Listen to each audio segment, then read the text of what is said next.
Hey guys, back with you for another video in the same night.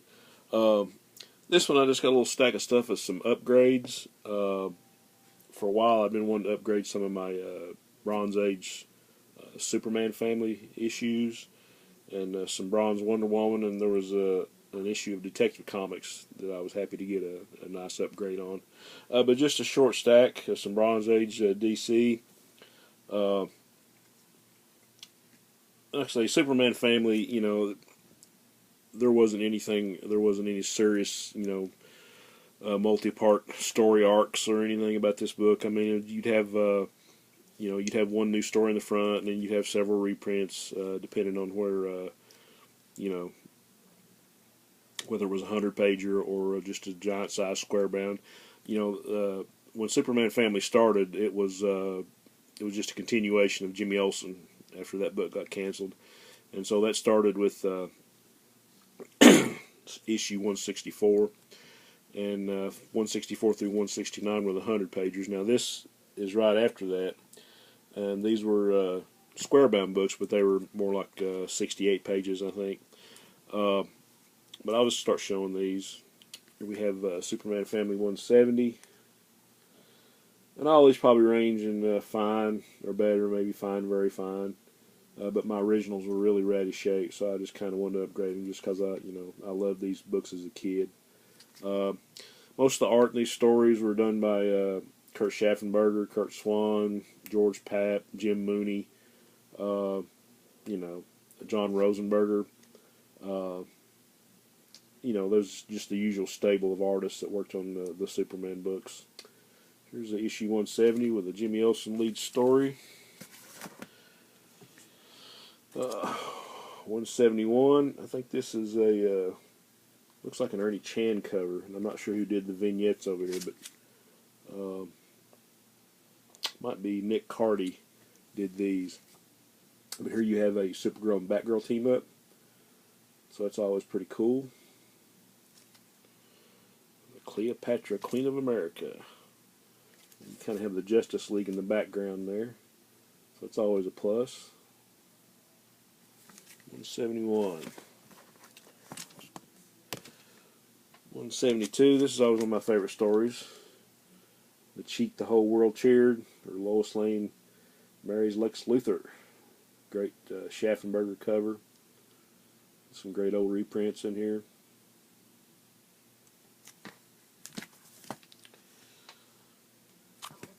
$173. Another Jimmy Olsen special. And can you spot the 7 artists who've drawn Jimmy?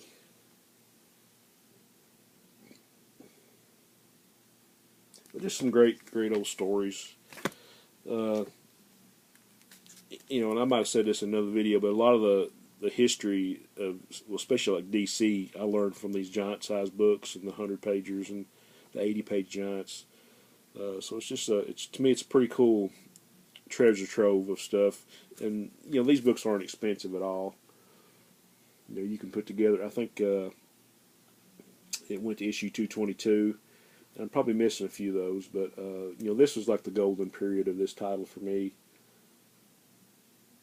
Another Supergirl lead, 175, and I think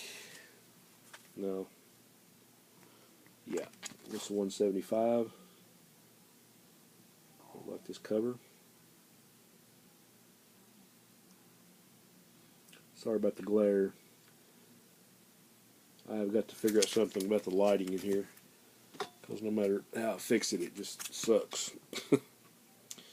This was another favorite story. Number 176, Jimmy Olsen, Nashville Superstar. And I do believe this is the last of the square-bound issues.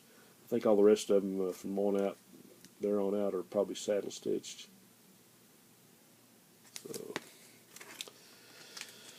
177, yeah, you can tell the difference. These aren't square-bound anymore. Like I say, they're saddle stitched. Still the same kind of stories. And I always loved Kurt Schaffenberger's art. Great reprints. 178. This is a good story. Lois becomes the Bionic Girl.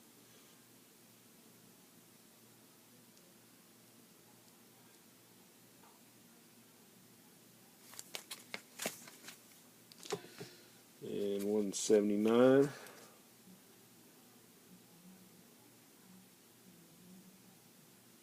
And that's it for the Superman family. And I've been wanting to for a while to upgrade some of my Wonder Woman stuff. In some cases, some of these issues are hard to find in any kind of grade. I'm not sure if it's to do with the movie or whatever the deal is, but I always loved this run from like I guess it was maybe 212 through 222. The 12 labors of Wonder Woman, where because she was like an Emma Peel type character from the Avengers. She had lost her powers, and she was like the kung fu chick Wonder Woman with a little her little blind mentor I Ching, and she had to put herself through these 12 labors, and like every chapter of this, there was like a different Justice Leaguer monitoring her progress, without her knowing, of course. But just some great stories. I love these covers. And this is just some of the ones I upgraded. Number 216. Great Nick Cardy cover. With Black Canary there. Of course, this is one of my favorites because it's a square bound, and it's got a great Mike Grell cover on it. This is number 217. And I think another artist actually started this book. It might have been John Rosenberger or another artist. And I think he passed away, and I think Dick Dillon had to step in. Of course, Dick Dillon from Justice League fame. Dick Dillon had to step in and do the story. I think I've got a magazine somewhere where it shows the other artist's original pages. But this was a really cool story. Green Arrow was monitoring this crisis. Duke of Deception. Some great reprints. This is another favorite of mine. I'm not sure about the artist on this. I don't know if it's Nick Cardy or who this is. But there's two stories in this one. The Phantom Stranger is monitoring one crisis, and the Red Tornado, who's like one of my favorite Justice Leaguers, was on the other. So this is 218. My original is just in pieces. I read it so much when I was a kid. Here's number 219 with the elongated man doing the monitor chores. It's a great Dick Giordano cover.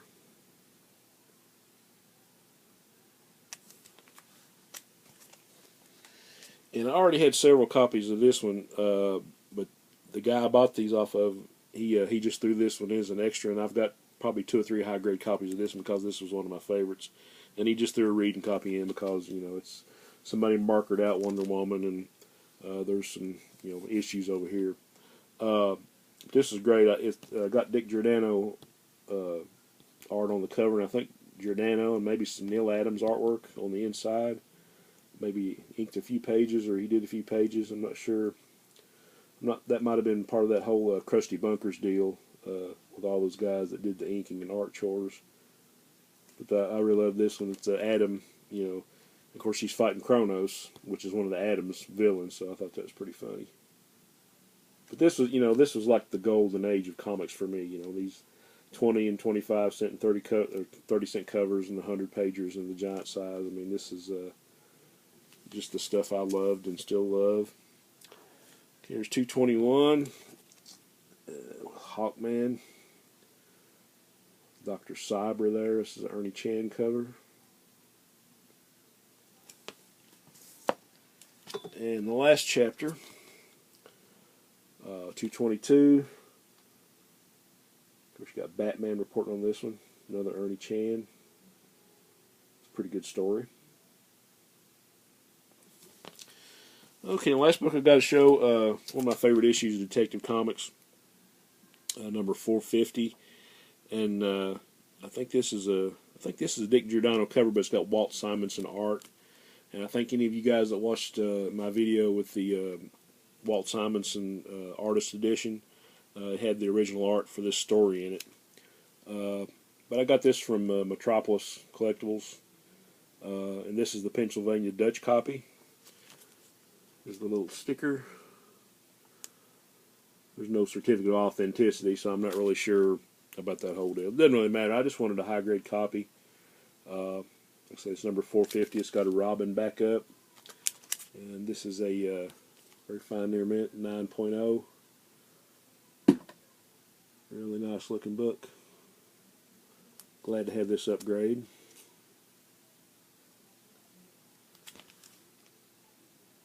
Yeah, and the art on this is fantastic. A lot of the stuff that Simonson did before he had his Thor run, I think, kind of gets overlooked. I mean, stuff like the Metal Man and you know, some of the Batman stuff. And of course, everybody knows how famous he is for the Manhunter, but yeah, he does a really good job on Batman in this one. So, all right, guys, that's all I got for this one. I hope you enjoyed that as much as I enjoyed showing them. And I'll be back soon with another video. Onward and upward.